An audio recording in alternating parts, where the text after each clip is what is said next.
PowerPoint saya sudah bisa kelihatan belum ya? Sudah, Pak. Sudah. Sudah. Assalamualaikum warahmatullahi wabarakatuh. Waalaikumsalam warahmatullahi wabarakatuh. Lebih baik saya ini gimana ini? Slideshow-nya ya. Bawah, Pak. Nih, di bawah, bagian bawah sebelah kanan. Nah, itu juga bisa, Pak. Ini bisa ya? Iya. Oke. Baik. Saya hormati Bapak Dekan dari kedua fakultas nih, dari UIN Syarif Hidayatullah dan IAIN Pontianak, Prof. Arif tadi yang sudah menyampaikan Prof. Anton yang menyampaikan tentang artificial intelligence dan konteksnya terkait dengan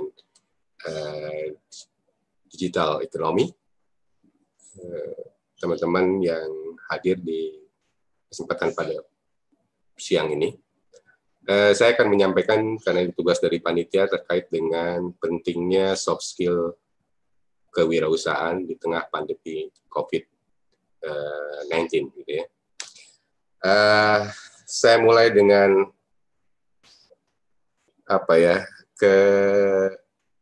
pengertian lah kita terkait dengan apa yang harus dilakukan oleh pemerintah terkait dengan COVID-19 ini. Karena menurut saya itu seperti buah si malakama. Kalau misalkan mengedepankan aspek kesehatan, tapi satu sisi ekonomi terabaikan, maka yang terjadi ya tidak ada yang untung gitu ya. Jadi nampaknya pemerintah menyadari itu dan mengambil jalan tengah kebijakannya adalah bagaimana kesehatan ini terutama terkait dengan kasus-kasus COVID itu bisa ditekan, tetapi di satu sisi roda perekonomian juga bergerak. Kenapa roda perekonomian bergerak? Itu kalau saya dengar cerita dari teman-teman di Kadin, kalau teman-teman pengusaha hanya bisa bertahan sampai 3 bulan gitu loh.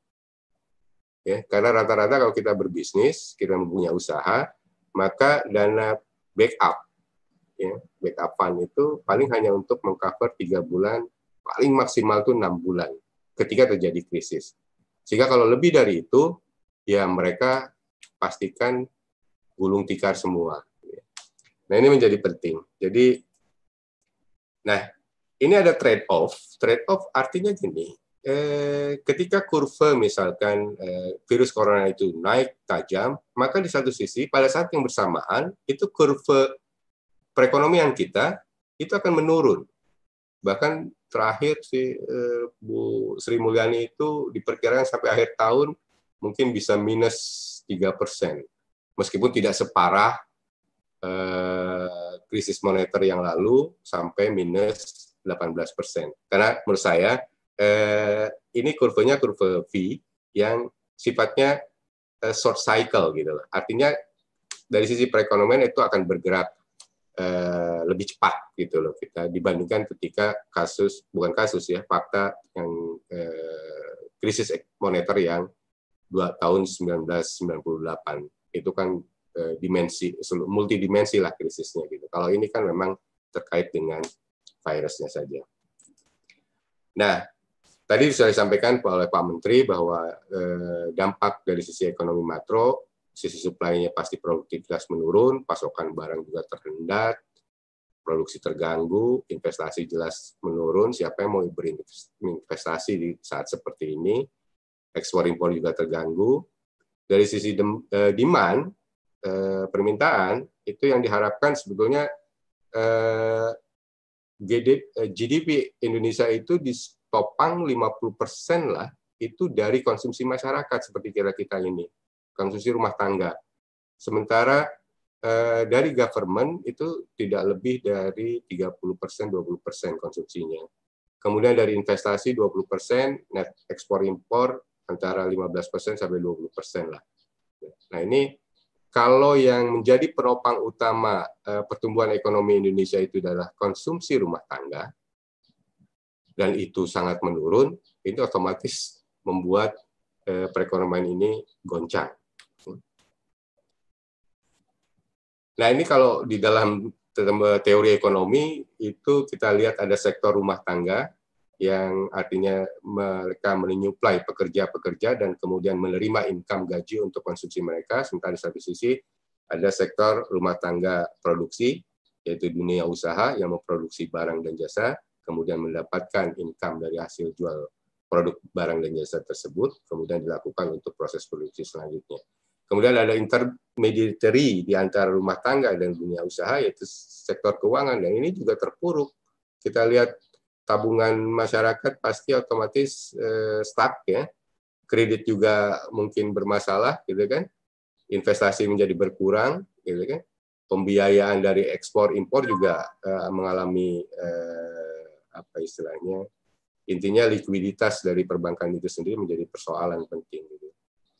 Kemudian dari sisi pemerintah yang bisa diharapkan memang hanya konsumsi pemerintah, di mana pemerintah ini masih bisa lah untuk apa namanya mempertahankan komponen dari sektor sisi konsumsinya. Nah, kalau kita lihat dari pengalaman COVID ini, maka ada sektor-sektor yang atau industri yang kita katakanlah sebagai potensial loser, tetapi di satu sisi ada juga potensial winner. Ya. Yang potensial loser itu jelas tourism misalkan. Siapa yang mau jalan-jalan dalam keadaan COVID seperti ini? Ya kan? Kemudian aviation, ya tadi disampaikan oleh Pak Mas Adit, itu Thai Airways itu sudah mulai mendekati kebangkrutan.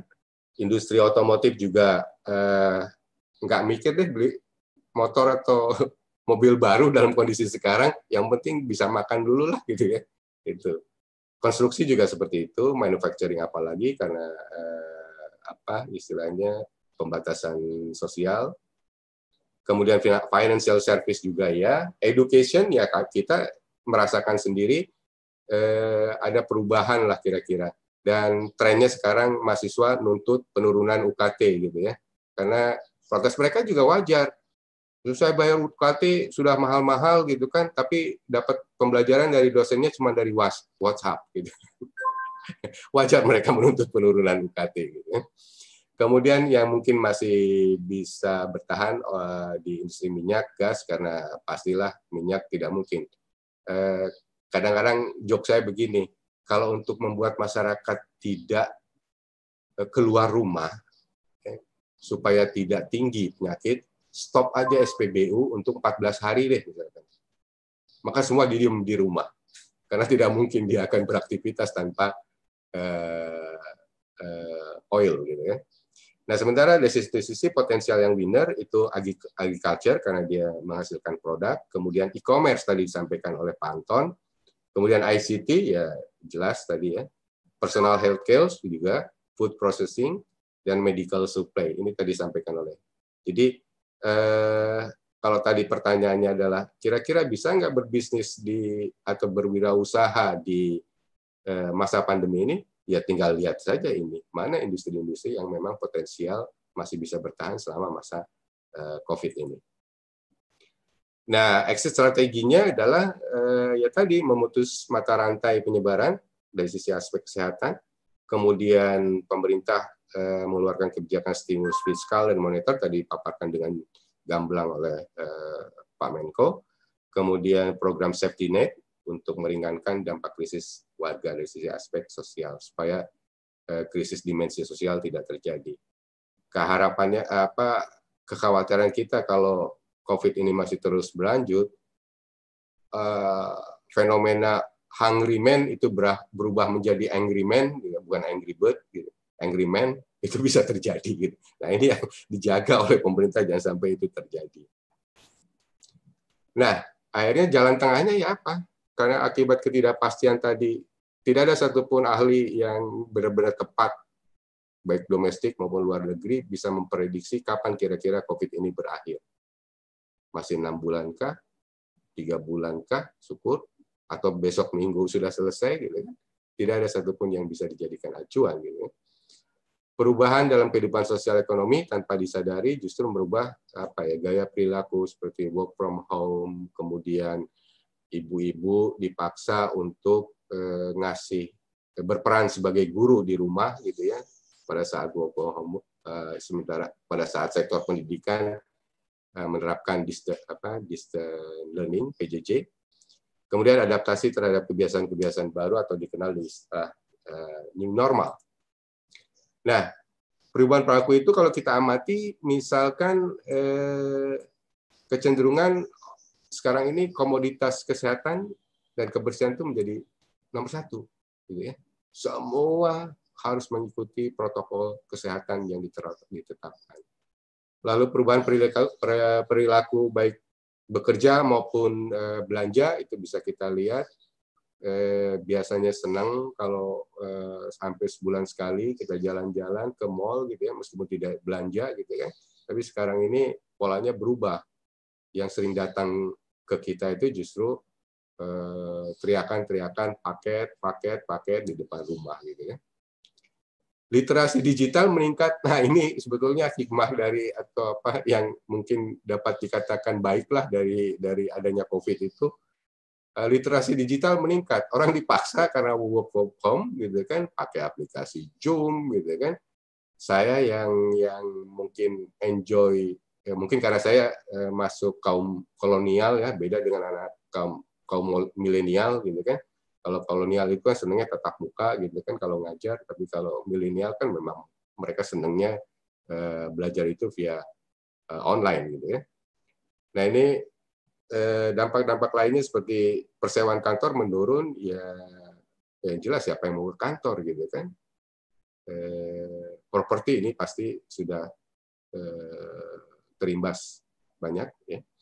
Banyak terjadi PHK, ini jelas orang akan berburu propertinya bukan karena melihat dulu properti itu ada di lokasi strategis di pusat kota segala macam. Orang lebih senang sekarang cari propertinya karena kalau work from home-nya ini berlanjut, itu lebih baik cari-cari aja di daerah pinggiran yang masih murah, kemudian tapi pemandangannya bagus. Belanja online bergeser, pariwisata juga diharapkan nanti setelah COVID new normal ini berjalan diterapkan, ini bisa meskipun tidak segratis kalau kondisinya memang COVID itu benar-benar hilang. Gitu. Ini kan saat ini asumsinya COVID masih tetap berjalan, hanya diturunkan. Uang digital akan mengalahkan uang kertas dan koin tadi, fintech, ya. Kemudian mobile banking, yang biasanya kalau golongan kolonial seperti saya itu lebih senang datang ke bank gitu ya. Bukan apa-apa karena masih belum percaya dengan mobile banking, masih belum percaya dengan transaksi perbankan melalui internet misalkan ya. Kebanyakan seperti itu. Tetapi konteks sekarang berubah gitu ya, ada perubahan atau shifting. Orang lebih cenderung menyukai transaksi digital karena tadi ditengarai katanya penyebaran COVID juga terjadi melalui media uang kertas atau koin. Akan muncul orang-orang dengan pemikiran baru dan membuat perubahan. Biasanya orang Indonesia itu kalau tidak ditekan, gitu ya, tidak dipaksa dalam kondisi tertentu, kreativitasnya itu nggak muncul. Gitu. Tetapi kalau tantangannya itu benar-benar menekan orang tersebut, tingkat survival-nya itu benar-benar lebih tinggi orang-orang Indonesia itu. Nah, poinnya tanggap terhadap perubahan itu sama dengan kesuksesan di zaman kita. Nah, ini yang paling penting sebetulnya. Tadi karena konteksnya soft skill berwirausaha, maka ini pengalaman saya sebetulnya 20 tahun lebih lah kira-kira mengajar mata kuliah kewirausahaan. Itu memang pada satu titik hopeless juga ya. Karena kalau mengajar di kelas gitu kan isinya 40 anak, tapi ini dulu ketika saya masih muda gitu ya. Kalau ditanya siapa yang ingin jadi entrepreneur setelah lulus, maka dari 40 itu saya pastikan hanya 2 atau 3 mahasiswa yang tunjuk tangan sigap menyatakan siap gitu. Nah, wajar kalau kondisinya itu kalau diakumulasikan ternyata jumlah entrepreneur di Indonesia itu ya dengan dikaitkan dengan populasi, data dari BPS itu hanya 3-4% tahun ini. Gitu. Ya. Saya yang menggeluti bidang ini, kemudian lihat literatur-literatur, memang kalau untuk kondisi Indonesia agak susah juga wirausaha ini berkembang. Karena apa? Karena faktor sosio-culture-nya yang juga tidak mendukung. Gitu kan? Tidak mendukung. Rata-rata orang tua kalau nasihatin anak, pastilah suruh belajar yang baik, dapat nilai yang baik, supaya lulus ujian, masuk dapat perguruan tinggi unggulan, kemudian lulus, nanti dapat pekerjaan yang baik di tempat atau di perusahaan yang bonafit. Itu aja yang biasanya. Sehingga di mata anak, di benak pikiran anak itu nggak ada cara lain, mereka itu harus menjadi pekerja, job seeker, bukan job creator. Nah, tetapi tren ini ternyata berubah. Anak-anak milenial, ini riset dari IDN Research Institute tahun 2019, ternyata mereka rata-rata hampir 70% itu berminat untuk menjadi entrepreneur, anak-anak milenial ini. Nah, padahal kita tahu anak-anak milenial ini kan yang akan menentukan wajah Indonesia di 2045 nanti dengan memanfaatkan bonus demografi. Kalau saya mungkin nggak sampai di 2045 itu, tapi mungkin anak saya itu bisa berperan pada saat itu. Nah, jangan lupa, anak-anak ini nantinya diharapkan menjadi roda penggerak ekonomi. Mungkin sebelum lanjut, anak milenial ini dikategorikan di riset ini adalah ada individu-individu yang berusia antara 20 tahun sampai 35 tahun. Nah, bagi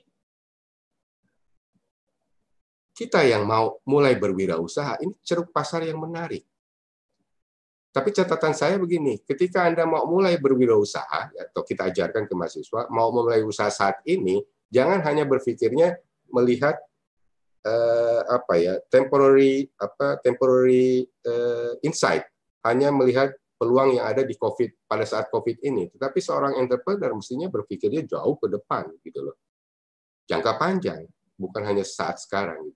Bahwa COVID ini dijadikan pemicu, initial driver untuk Anda menjadi entrepreneur, silakan, gitu kan? Karena bisa memanfaatkan peluang-peluang yang ada. Nah, aktivitas tadi disampaikan Pak Anton benar. Saya amati mereka ini benar dari mulai bangun tidur sampai kembali mau tidur lagi, nggak lepas dari aktivitas digital, Pak. Handphone dia itu ya sudah.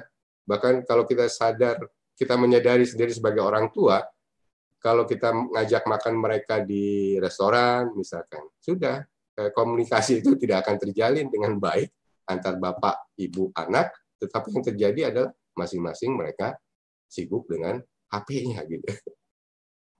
Kemudian jejaring lintas batas, jangkauan reach istilahnya, komunikasi mereka karena mungkin terbiasa dengan teknologi, mereka berkelana kemana-mana. Ya. Tapi ini juga bisa dimanfaatkan oleh millennial entrepreneur sebagai suatu keunggulan kalau memang mereka berminat untuk menjadi entrepreneur. Kemudian rata-rata mereka kalau ditantang dari sisi inovasi banyak, Pak. Ya, bahkan siapa nggak kenal menteri kami Nadiem, itu kan memang anak milenial yang dengan gagasan yang inovatif. Dia sendiri mungkin nggak punya motor dulunya, gitu kan, tapi tanpa punya motor dia bisa mengelola Gojek, gitu ya. Dan menarik sekali, Gojek itu menurut saya yang pemikirannya kolonial. Kalau kita yang kolonial berpikirnya kan mengembangkan usaha itu sekaligus mengembangkan aset, ya. Aset fisik itu menjadi competitive advantage kita, gitu loh. Tetapi para entrepreneur milenial nggak melihat itu. Mereka melihatnya knowledge sebagai aset, gitu loh. Jadi wajar kalau di sisi investor sekarang, Garuda dengan pesawatnya dan lahan-lahan yang dia milikinya, itu nggak lebih valuasi pasarnya hanya 8 triliun. Tetapi Gojek yang baru tumbuh dan tidak punya aset, sebetulnya aset fisik, itu bisa 10 kali lipat. 10 kali lipat dari nilai Garuda misalnya. Itu tahun-tahun 2018 datanya. Sekarang mungkin bisa lebih lagi. Ya. Pendidikan yang unggul ialah beda dengan ketika saya masih kuliah, pendidikannya sarananya biasa-biasa saja, sehingga mereka open-minded, kemudian informatif, kreatif, dan produktif. Kritis terhadap situasi politik, saya pikir anak milenial cuek gitu ya, terhadap situasi pada kondisi sosial atau ekonomi, ternyata mereka lebih kritis. Hasil penelitian juga mengatakan jiwa nasionalis mereka itu cukup tinggi, tapi mereka ya kalau ditanya mau ikut partai politik mana, mereka dalam tanda petik tidak punya pilihan gitu hasil dari pollingnya. Industri juga dapat merumuskan strategi pemasaran karena saya pikir ceruk pasar anak-anak milenial ini bisa dimanfaatkan karena tadi narasumber yang pertama menyampaikan tentang pentingnya digital literasi untuk bisa memanfaatkan potensi atau peluang di ekonomi kreatif rata-rata sih. Dalam konteks bisnis, ini sangat penting memahami karakter milenial dapat digunakan untuk memahami tren produk yang mereka gemari. Jadi perilaku konsumsinya mereka itu jauh berbeda dengan perilaku konsumsi kita, orang-orang kolonial gitu kan. Mari kita lihat. Hasil risetnya itu mengatakan bahwa ada 7 tipe milenial dan dikaitkan juga dengan pola konsumsi setiap tipenya. Misalkan tipe adventure. Adventure itu dia menginspirasi, meyakinkan, penuh dinamika. Jadi mungkin bagi peserta yang memang ada mahasiswa, silakan Anda ini masuk tipe mana. Disitulah sebetulnya potensi Anda bisa dikembangkan untuk menjadi entrepreneur. Karena pengalaman saya, jangan pernah membuka usaha yang di luar dari kompetensi yang Anda kuasai.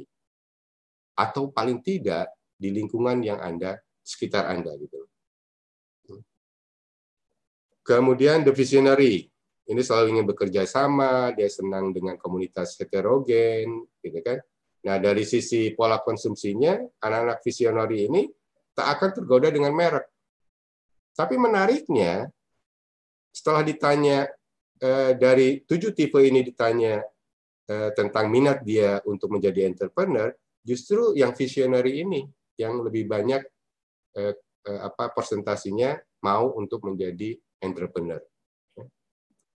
The artist itu tipe milenial yang memiliki banyak ide, sudut pandang unik, tetapi dari sisi pola konsumsinya mereka tak segan membeli produk yang memiliki kisah otentik di baliknya. Jadi tadi menarik tadi saya dengarkan Pak Prof Anton gitu kan, ketika bicara artificial intelligence itu bisa melihatkan apa istilahnya perilaku konsumsi dari pengguna internet, itu justru paling tidak kalau kita sasar itu rata-rata ya ini anak-anak milenial itu ternyata misalkan tak segan membeli produk yang memiliki kisah otentik di baliknya. Artinya apa? Bagi pengusaha, dia akan menawarkan produk yang dikemas dengan ada nilai histori, gitu kan. Histori yang tidak, jadi orang tidak sekedar mengkonsumsi produk tersebut, tetapi ada value, ada historical background di belakangnya. Kadang-kadang dibumbui cerita-cerita gitu ya. The leader ini karismatik, berorientasi pada tujuan, tapi sedikit presentasinya yang mau menjadi entrepreneur dibandingkan dengan visionary. Socializer itu dari sisi tipe perilaku konsumsinya lebih menyukai barang dengan penawaran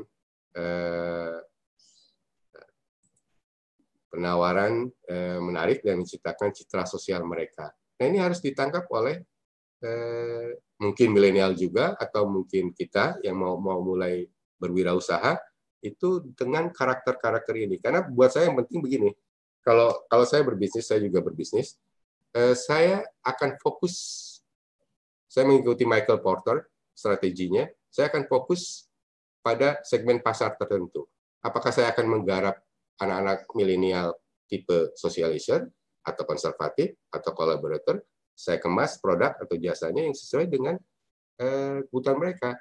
Karena kalau bisnis terlalu luas, target pasarnya, segmenting, targeting, dan positioning pasarnya terlalu luas, itu juga akan merepotkan kita. Karena percaya sukses untuk menjadi wirausaha itu kalau dia fokus, bertahan di situ, kemudian mengembangkan ide-ide, memberikan value, nilai tambah pada apa yang dilakukan, maka saya yakin itu bisa sukses.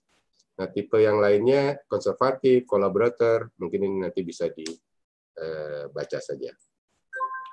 Nah, bagaimana dengan tipikal bisnis kaum milenial? Ya itu tadi karena kalau kondisi sekarang, tapi juga sebetulnya survei ini dilakukan 2019, artinya sebelum COVID itu terjadi. Anak-anak kaum milenial itu memang menomorsatukan kesehatan mereka, sehingga pemilihan bahan produk yang organik, ramah lingkungan menjadi concern untuk menjaga kualitas kehidupan mereka. Asal makanannya sehat, mereka bayar mahal, sedikit mahal pun mungkin tidak terlalu peduli gitu ya. Nah, ini bisa ditangkap sebagai peluang. Kaum milenial memilih snack sehat sebagai pengganti makanan utama, tadi terkait dengan poin yang pertama.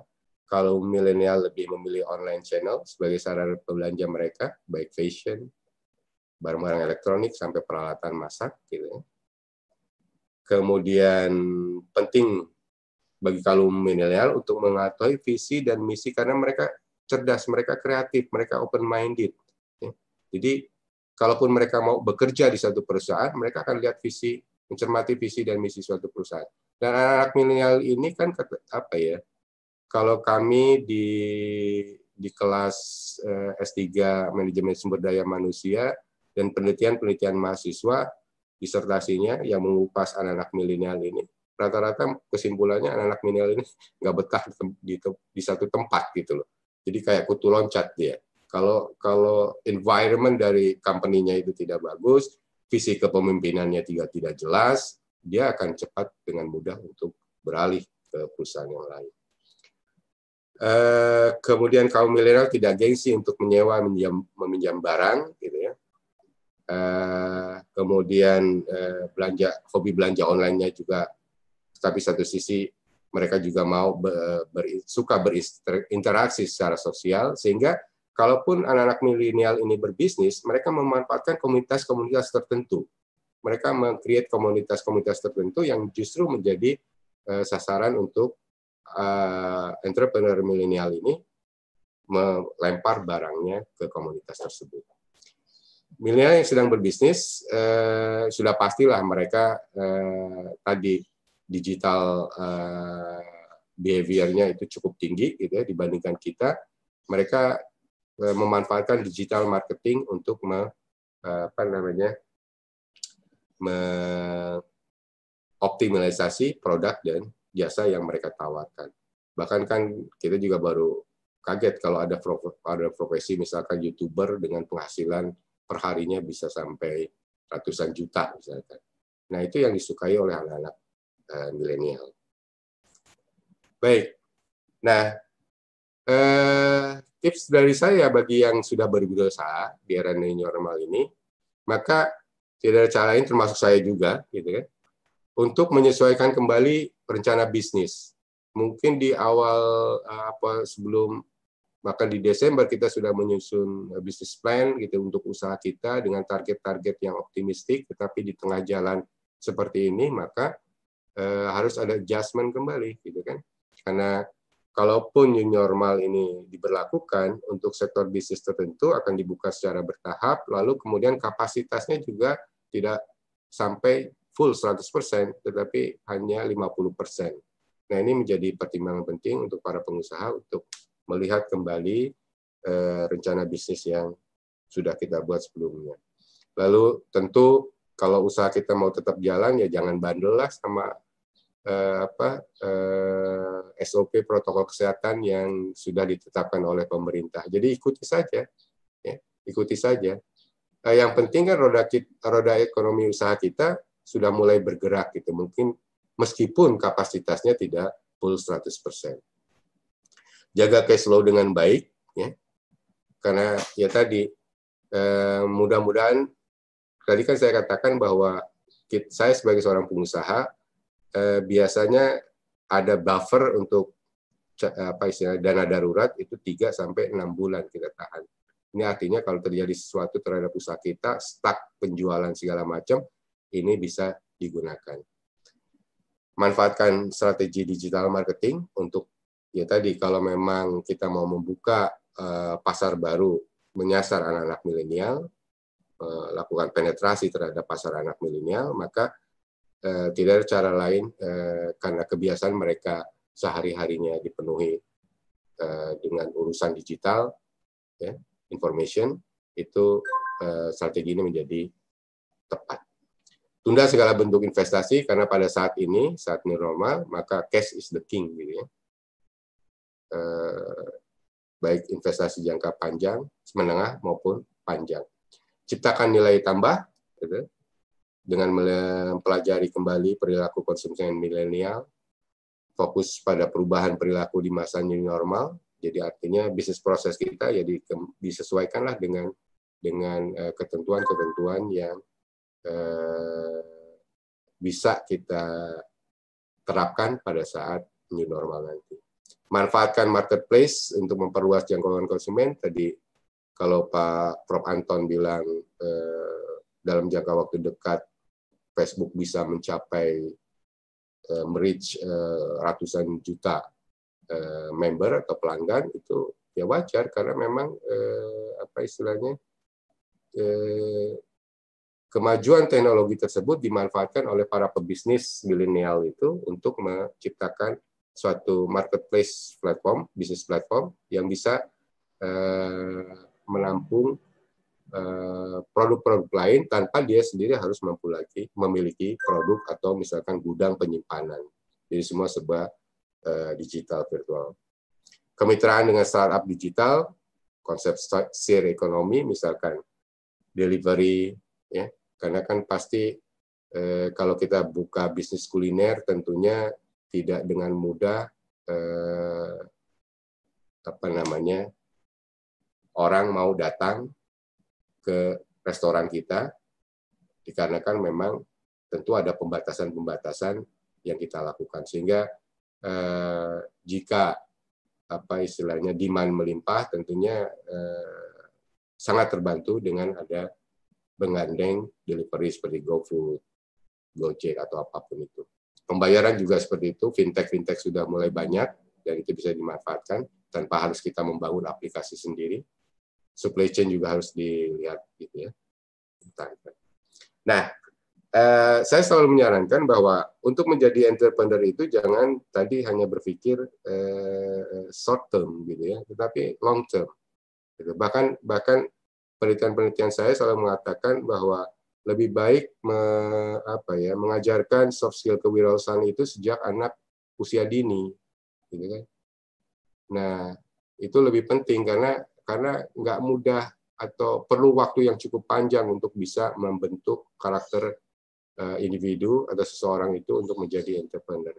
Tapi ke depan, sesuai dengan perkembangan revolusi industri dan tadi kondisi ke depan itu dari sisi volatility, kemudian uncertainty, complexity, kemudian ambiguitasnya itu sangat dinamis, maka skill-skill yang dibutuhkan, tapi ini sifatnya generik, ya, baik mau jadi entrepreneur atau mau jadi pekerja misalkan, maka urutannya itu harus menguasai complex problem solving, kemudian critical thinking, creativity, people management.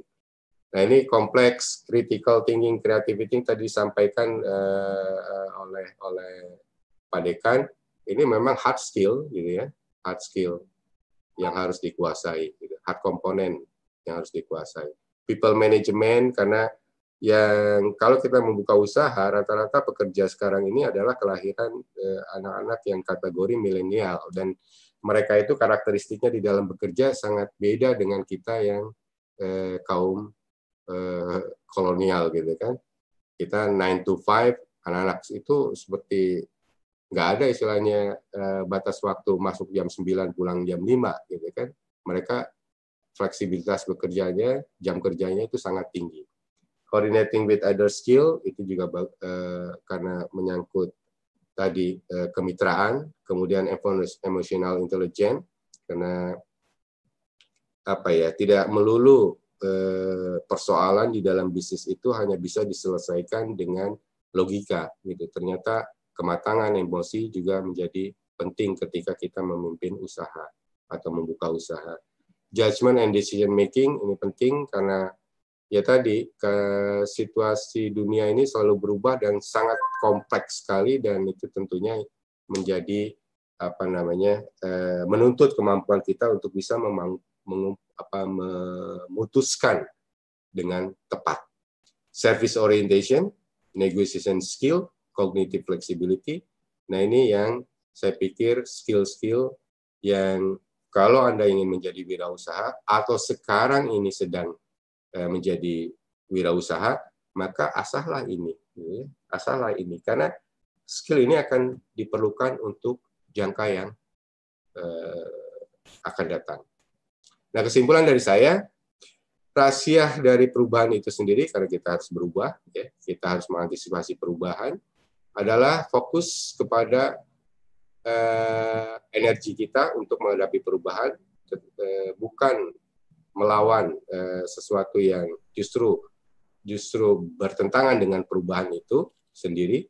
Karena buat saya perubahan akan selalu terjadi dan sebuah keniscayaan. Charles Darwin bilang, it is not the strongest of the species that survives, not the most intelligent, it is the one that is most adaptable to change. Saya pikir itu, Bapak Ibu, yang bisa saya sampaikan. Terima kasih. Assalamualaikum warahmatullahi wabarakatuh. Waalaikumsalam.